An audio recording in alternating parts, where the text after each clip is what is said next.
ఈరోజు నేను ఇవి పచ్చిమిర్చి, జీలకర్ర, ఎల్లిగడ్డ అన్నీ వేయించుకున్నా.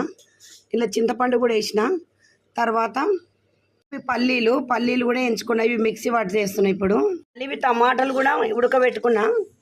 ఇది సింపుల్గా టమాటా పచ్చడి. నేను అన్నీ ఉడకబెట్టిన తర్వాత మీకు చూపిస్తున్నా చూడండి ఫ్రెండ్స్. ఇప్పుడు పచ్చడి అంతా మిక్సీకి వేసిన తర్వాత టమాటా, పచ్చిమిర్చి, పల్లీలు అన్నీ ఇది పచ్చడి ఎంత బాగుంది. ఇది ఏంటంటే నేను కర్రీ పాయింట్లో పెడతా. ఇదంతా తీసి కర్రీ పాయింట్ పెట్టినా కాబట్టి కర్రీ పాయింట్లోకి ఇంత పట్టినమాట ఇది పచ్చడి. ఇప్పుడు నేను చేసిన కర్రీలు ఇది ఎగ్ కర్రీ, ఇది పచ్చడి, ఇది చికెన్, ఇది పప్పు అంటే సాంబార్. ఇది సాంబారు. ఇప్పుడు 4 రకాలు తీసుకెళ్తా. 5 రకాలు ఇంకోటి కూడా ఉంది, అది చూపించలేదు. హాయ్ ఫ్రెండ్స్, నేనైతే కర్రీస్ అన్నీ చూపించినాను. కర్రీస్ చేసినాను కదా. నేను వండింది చూపెట్టలేదు కానీ అన్ని కర్రీస్ చేసిన. నేను